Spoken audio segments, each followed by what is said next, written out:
get rid of the car replacement insurance. That's the small side of insurance. It used to be, you get rid of the, whatever collision. You save 30 to 40%. Now they're up on that game. So I rode an electric car.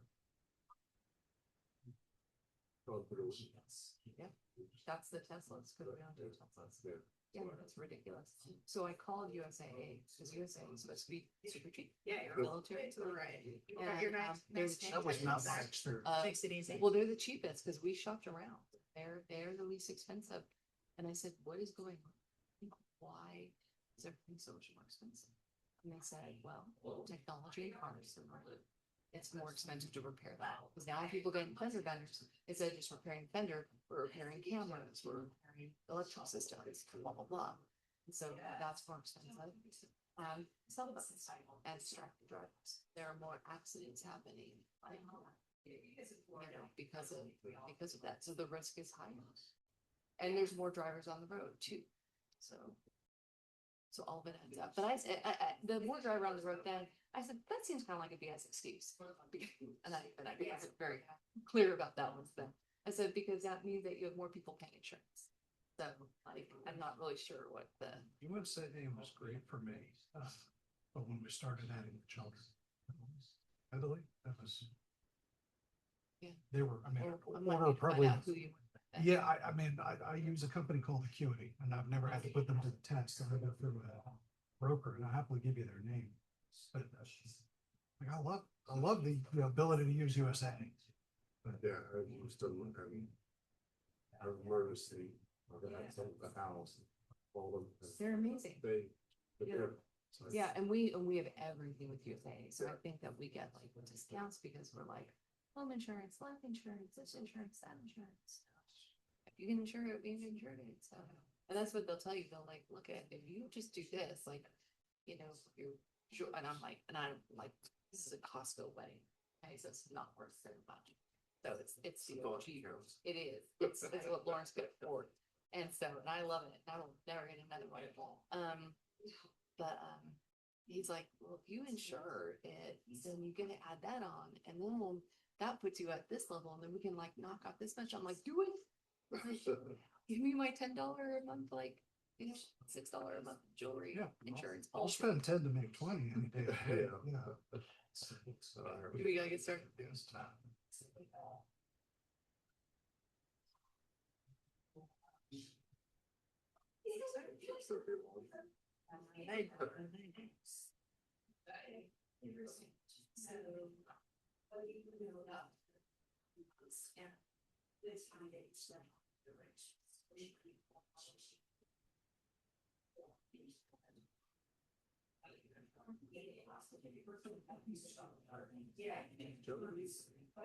Should be. Sometimes he comes in.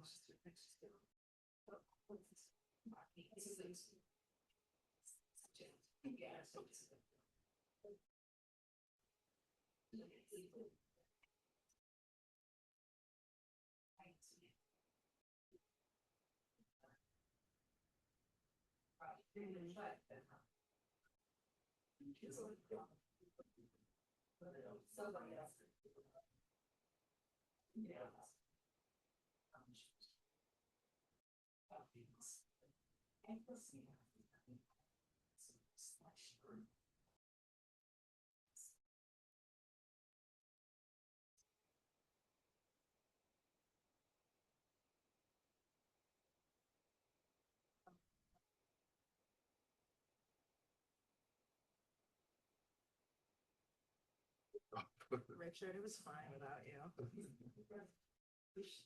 You need to check your email on vacation. Well, other than that, I would spend the entire day. Yeah, I catch him up. Would have probably got 200. Yeah, I'll be in a little late tomorrow. I'll be in at like, 10:30 or 11. Well,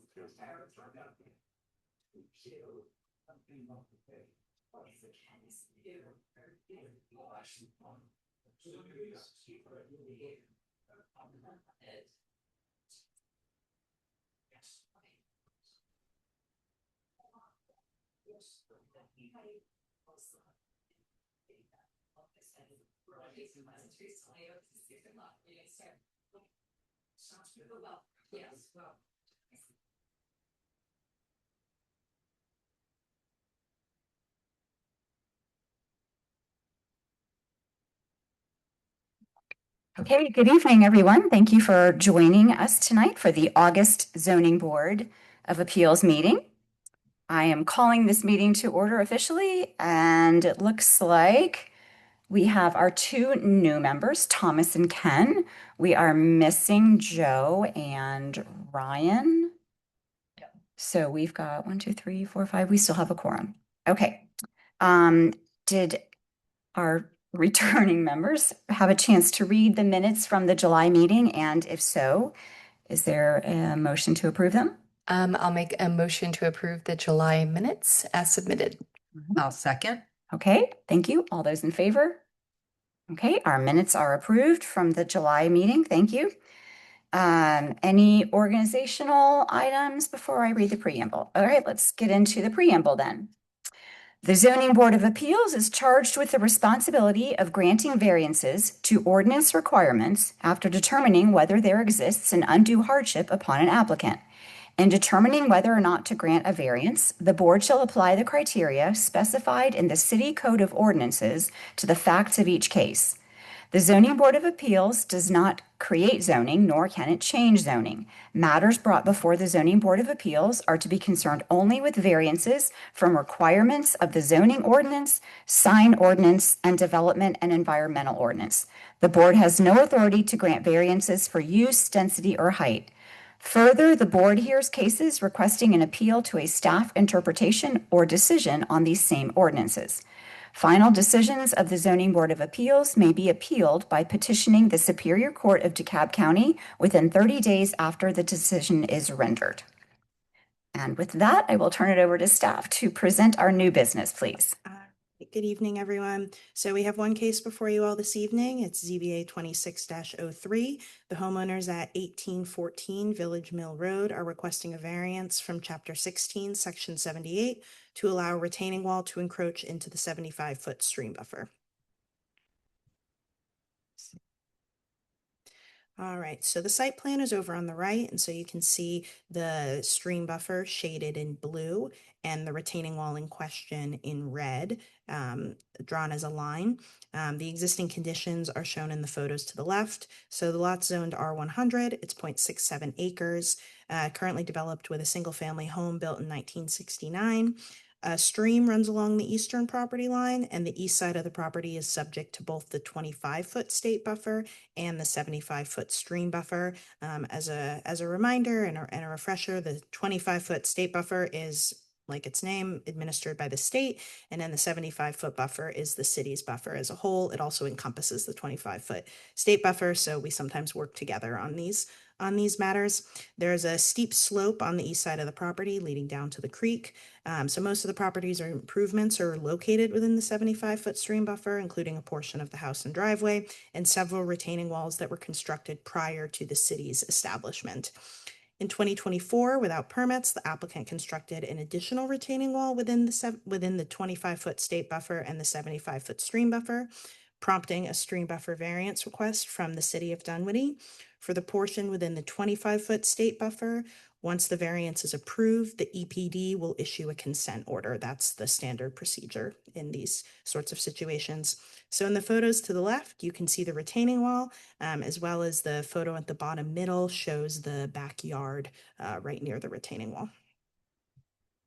So the 75-foot and 25-foot buffers cover approximately 2/3 of the property, making it very challenging for the homeowner to make any improvements to the property without encroaching into the buffer. The property slopes down almost 30 feet from the western property line to the eastern property line, with a super steep drop off near the creek, contributing to erosion issues. And you can see sort of in this photo at the bottom middle, some water pooling in the area. And so the applicant sought to stabilize that by constructing the retaining wall, and staff does agree that the retaining wall is necessary to permanently protect the property.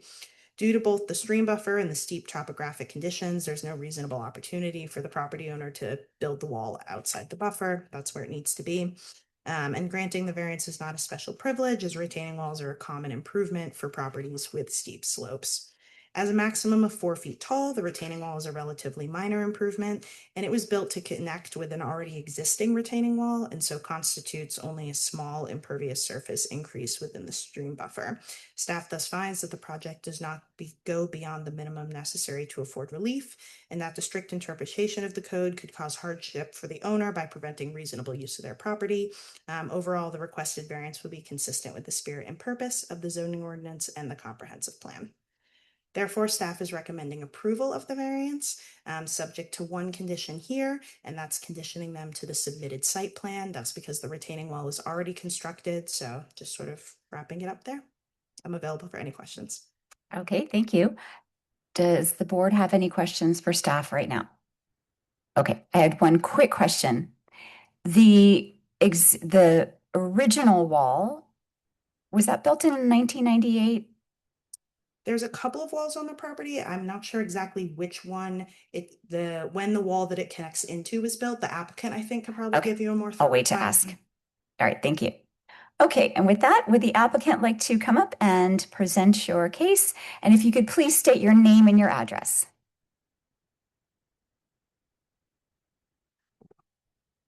I am Joan Teach, 1814 Village Mill Road, Dunwoody, Georgia, along with my husband, Dick. We are the co-owners of this property. We thank you for listening and considering our petition to keep our retaining wall and drainage system. We purchased our property on as the second owner of 1814 Village Mill Road in November of 1970. Since moving to the area, we have consistently been aware of water flow and storm drainage from neighboring properties. We have consistently been vigilant toward maintaining the flow of the stream crossing through our property. The area is a wonderful habitat for frogs, birds, deer, and completely filled with trees, ferns, and bushes. The fall through spring of 2024, we experienced an unusually high level of runoff from the homes that were recently built behind us. The runoff was intense through our side yard, washing the grass down to bare earth and led to flowing debris down into the stream. As we had to shore up the property in the past, we immediately sought a remedy to our problem. We built a retaining wall, installed a drainage system, reestablished the washed out yard with gravel, topsoil, and grass. We were attempting to provide a safe border for the yard and save the stream. We were adamant about keeping mud, silt, debris from building up and creating an obstruction, which would have clogged the waterway and reduce the water flow. We felt this would invade and create a mosquito infestation. Just as the wall was being completed and the pipe was being installed down the bank, we were investigated and cited for non-compliance. Until that moment, we were unaware of the 75-foot ordinance and the stream setback. Knowing that what we know now, we would have sought a variance much earlier. As Ms. Denora explained to you, we acted in good faith.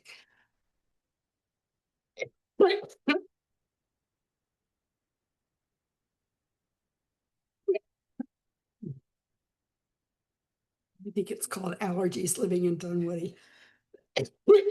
We might have some water behind us. Would you like us to? There might be That's water okay. behind the. I've seen some before. We acted in good faith, considered the stabilization of the bank, the flow of the stream, the maintenance of our natural habitat intended to aid those downstream so they could benefit from a clear, swift flowing stream. We thank you for considering our petition to allow our returning wall to retain. Thank you. Thank you, sir. Thank you. Okay, good. If you will stay there, thank you very much. Is anyone here to speak in favor of this request? No? I mean, okay, so we're now entering the public comment section of this request. And if you could please state your name and your address. Hi, I'm Emily Watson. I am the neighbor. I'm 1813 on the opposite side of the stream. And I just wanted to say I'm in full support of the teaches, and it has caused no additional water property damage or any other problems to the stream from our side. They're wonderful neighbors, and they've done a really great job of maintaining the stream. We moved in about 3 years ago, and it was in great condition when we moved in, and it's only improved because of the retaining wall. Okay, great. Thank you very much. Any other comments in favor of the request? No? Any comments in opposition to the request? No? Okay, then I will, did you have, oh, no questions as of yet. If you want to have a seat, that's fine. So I'm going to close the public comment section and I'm going to open the meeting up to board comments and questions. Do you have a question? I don't have any questions. To me, this seems like a pretty straightforward. I mean, looking at the map, oops, I'll pull up mine because I can actually zoom in on it. I mean, there's a significant portion of the property that is within the 75-foot stream buffer. And then you look at the picture with the water that's pooling, and the fact that those retaining walls have been there. And we know that we've seen an increase in weather, and we know we've seen an increase in runoff. It sounds like they're doing a respectful job to consider the health of the stream and also equally try to protect their property, which 1970, feel like we should sit down and have coffee about just Dunwoody history. But no, I appreciate the case and the situation. Thank you. Any other comments, questions? I just have a question for the teachers. Have you completed all of the planned construction of the drain and the catchment area?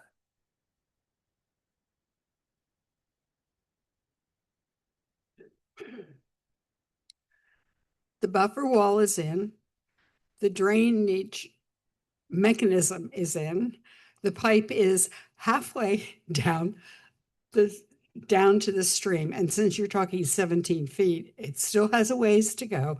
And we understand there's something called riprap? Riprap. Yeah. Riprap that needs to be put at the bottom, but we stopped exactly where we were when we were cited. And so we have the continued piece of piping that needs to go down to the bottom, as well as riprap to keep the buffer there. But if you look at the amount of vegetation that's already growing back, it's already kind of seeding himself, but this would eliminate any washout from that section at all. And Mrs. Teacher, one quick question. What year was that wall built that this new addition connects to? Do you recall? I can look it up in my little history book that I have brought with me. But if you remember the tornado that came through and it was during that period of time when the tornado came through, everybody lost houses, roofs, what have you. There were some really chilling stories at Village Mill of different things that happened during that event. Mm-hmm.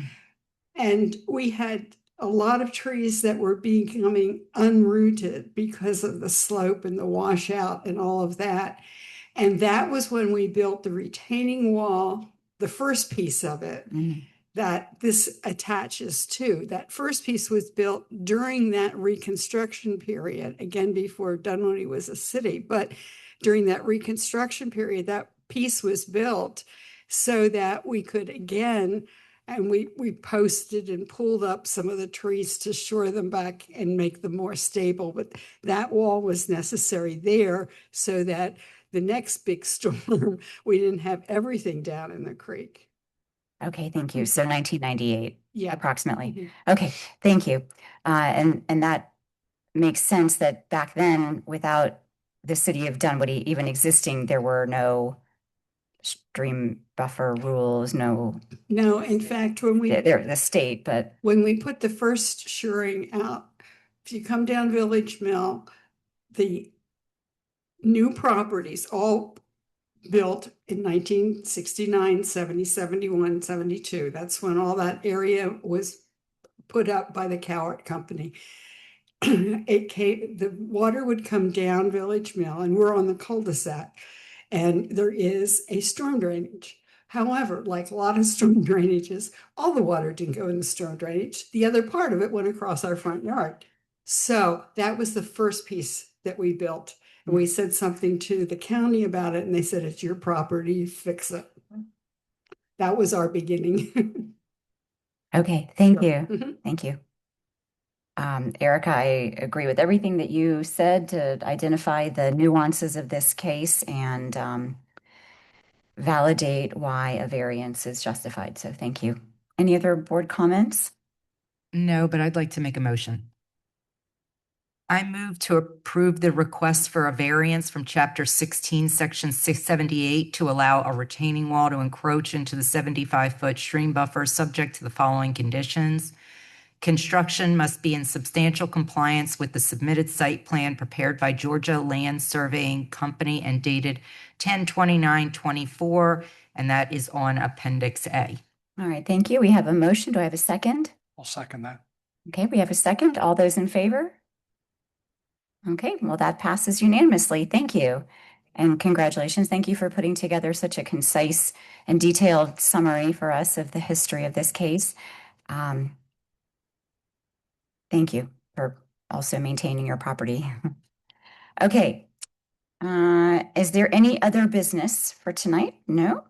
Any public comment? No. Any additional board comment? I would like to extend a hearty welcome to Ken and Thomas, our new members. Thank you for joining us. We appreciate you stepping up to our plate here. Thank you, staff, for putting together this case for us. And with that, we are adjourned.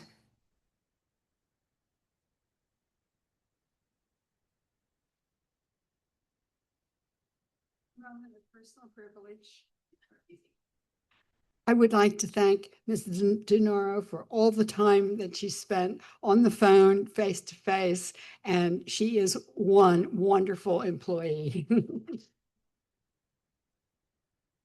And it's so nice that her boss is here to hear that from me.